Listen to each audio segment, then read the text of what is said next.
बिस्मिल्लाहिर्रहमानिर्रहीम। आज आप हजरात के सामने बालों के बारे में दो मसले बयान किए जाएंगे। पहला मसला तो ये है कि छोटे बड़े बाल रखना ये जायज़ है या नाजायज़ है, और दूसरा मसला ये है कि मांग कैसी निकालनी चाहिए, यानी बीच की मांग निकालनी चाहिए या फिर साइड की मांग निकालना ये भी जायज़ है। तो पहला मसला कि छोटे बड़े बाल रखना ये जायज़ है या नाजायज़ है। तो आम तौर पर दो फैशन चल पड़े हैं। कुछ नौजवान तो ऐसा करते हैं कि अगले हिस्से के बाल बड़े बड़े रखते हैं और पिछले हिस्से के छोटे छोटे रखते हैं। तो जानना चाहिए कि ये सूरत भी जायज़ नहीं है। और कुछ नौजवान ऐसा करते हैं कि अगले हिस्से के बाल तो बड़े बड़े हैं और पिछला हिस्सा बिल्कुल मुंडा देते हैं, बिल्कुल साफ़ करा देते हैं। तो ये सूरत भी जायज़ नहीं है, क्योंकि हदीस के अंदर है कि रसूलुल्लाह सल्लल्लाहु अलैहि वसल्लम ने क़ज़ा से मना फरमाया, और क़ज़ा के अंदर ये दोनों सूरतें आती हैं, यानी छोटे बड़े बाल रखना भी और इसी तरह कुछ हिस्से पर बाल रखना और कुछ को बिल्कुल मुंडा देना, ये दोनों सूरतें क़ज़ा के अंदर आती हैं।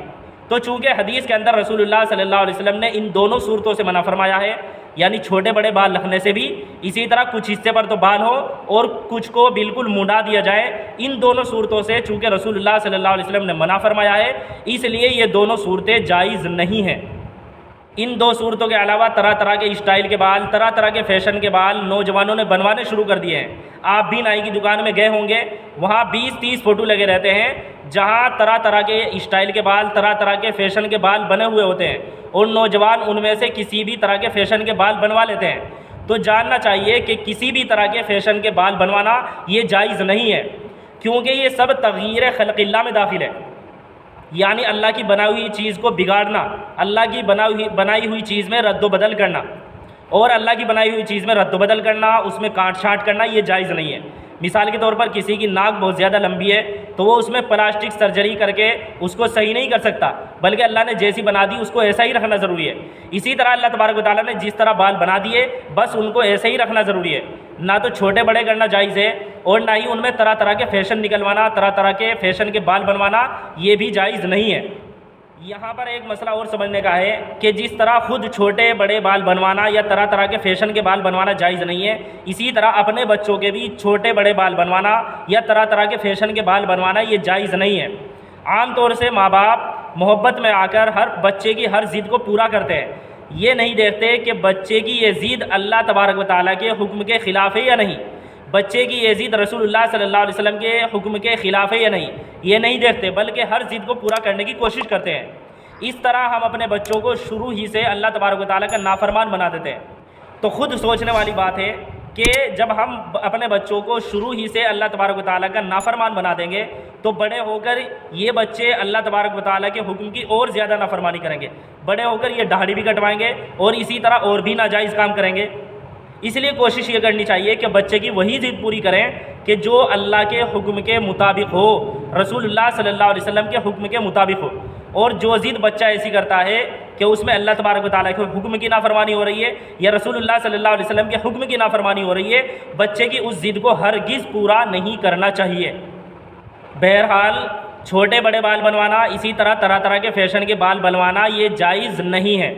अब दूसरा मसला कि मांग कैसी निकालनी चाहिए, यानी बीच की मांग निकालना चाहिए या फिर साइड की मांग निकालना, ये भी जायज़ है।